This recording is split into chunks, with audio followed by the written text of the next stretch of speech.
अरे वो B wing के 7th फ्लोर वाली मिसेस अंजलि खन्ना है ना, उनकी बहू प्राची 2 महीने से मायके में है। लगता है बेटे बहू में अनबन हो गई है। वैसे भी मिसेस खन्ना है बड़ी तेज, बहू को रखना नहीं आता उन्हें। सुधा चटकारे ले लेकर अपनी महिला मंडली में बातें फैला रही थी। जो किसी के बारे में अफवाह उड़ाते हैं या बातें फैलाते हैं, वक्त भी उनके साथ वैसा ही सुलूक करता है। ये बात शायद सुधा को मालूम नहीं थी। सुधा की आदत थी कि दूसरों के घर की बातें मिर्च मसाला लगाकर सबको बताती थी। सुधा एक 47 वर्षीय महिला है। 21 वर्षीय बेटे रौनक और 19 वर्षीय बेटी रिया की माँ। घर परिवार व बच्चों के ऊपर ध्यान देने से ज्यादा उनका मन चुगलियां करने में लगता था। एक दिन सुधा अपनी मित्र मंडली के साथ बैठी इधर की उधर कर रही थी। अरे वंदना जी, कल मैंने आपकी बहू और बेटे को शॉपिंग मॉल में देखा था। बहू तो आपकी बहुत खर्चीली लगती है। एक साथ 4-5 सूट खरीद लिए उसने, वो भी ब्रांडेड, साथ में ब्रांडेड स्टाइलिश पर्स भी ले लिया। उसने इनमें से आपको भी कुछ दिया या सारे का सारा सामान खुद ही रख लिया? सुधा ने ऐसा बोलकर आग लगाने का काम कर दिया। मेरी बहू ने तो मुझे कुछ दिखाया भी नहीं। जब मैं सो गई थी तब बेटा अपनी कार में रखा सामान लेने वापस गया था। इस बात का मुझे पता है। बहू तो बहू, अब बेटा भी मुझसे बातें छुपाने लगा। वंदना जी ने मन ही मन उदास होते हुए सोचा। वंदना जी घर जाकर बेटे बहू की क्लास लेती है। तुम लोगों के लिए मैं इतनी पराई हो गई हूं क्या कि मुझे कुछ बताना भी जरूरी नहीं समझते? मैं क्या कभी तुम लोगों को कुछ लेने देने से रोकती हूं? वंदना जी ने दुखी होते हुए अपने बेटे बहू से कहा, माँ आपको कुछ गलतफहमी हो गई है। कल आपका 55वां जन्मदिन है, तो मैं और रेवती आपके लिए गिफ्ट खरीदने गए थे। गिफ्ट खरीदने का आइडिया रेवती का ही था। ये सब आपके लिए सरप्राइज था। आपके जन्मदिन पर फुल डे आउटिंग का प्रोग्राम भी बनाया है हमने, पर अब सरप्राइज नहीं रहा, बेटे प्रतीक ने कहा। वंदना जी को बहुत अफसोस होता है कि उन्होंने अपने बेटे बहू से ज्यादा चुगलखोर सुधा की अफवाहों को महत्व दिया।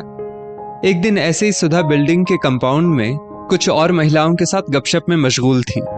अरे वो 6th फ्लोर वाली पाठक फैमिली अपना फ्लैट छोड़ किराए के मकान में शिफ्ट हो गए हैं।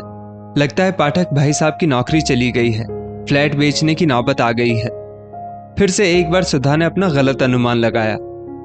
ऐसी कोई बात नहीं है, पाठक जी अपने फ्लैट का रेनोवेशन करवा रहे हैं, इसलिए 3-4 महीनों के लिए फ्लैट खाली कर किराए के मकान में रहने गए हैं। और आप उस दिन मिसेस खन्ना की बहू प्राची के बारे में बात कर रही थी ना। प्राची के पापा अस्पताल में भर्ती हैं, 2 महीने से कोमा में है, इसलिए मिसेस खन्ना ने खुद अपनी बहू को मायके भेजा है ताकि ऐसे कठिन समय में वो अपने परिवार को सहारा दे सके। अभी अभी वहां पहुंची वंदना जी ने कहा। सुधा बगले झांकने लगी।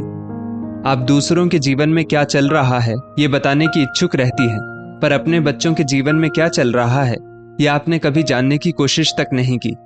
वंदना जी ने कहा, आप कहना क्या चाह रही हैं? मेरे बच्चों के साथ ऐसा क्या हुआ जो मुझे नहीं पता? सुधा ने आश्चर्य से पूछा। आपका बेटा इतनी छोटी सी उम्र में जुआ सट्टा खेलते पकड़ा गया। उसने मेरे बेटे प्रतीक को, जो वकील है, पुलिस स्टेशन से फोन किया था। प्रतीक अभी ही घर आया है, उसे जमानत पर छुड़ाकर। और आप तो दिन भर दूसरों के घर में क्या चल रहा है मिर्च मसाला लगाकर सबको सुनाती है। और आपकी लाडली बेटी कॉलेज बंक कर बॉयफ्रेंड संग घूमती रहती है। मेरी बहू ने उसे कई बार देखा है। मैं इस तरह सबके सामने कहना तो नहीं चाहती थी, पर आपको आपकी गलती बताना भी जरूरी था ताकि भविष्य में आप सरेआम दूसरों की निजी बातें गलत तरह से उजागर ना करें। सुधा अपने किए पर शर्मिंदा थी। दोस्तों, दूसरों की समस्याओं को गलत तरह से सार्वजनिक नहीं करना चाहिए। दूसरों के साथ गलत करने वाले के साथ भी देर सवेर गलत होता ही है। समय बड़ा बलवान है। इस स्टोरी को लेकर आपकी क्या राय है नीचे कमेंट करके जरूर बताइएगा। और ऐसी ही और भी बेहतरीन वीडियोस के लिए हमारा पेज जरूर फॉलो करें। धन्यवाद।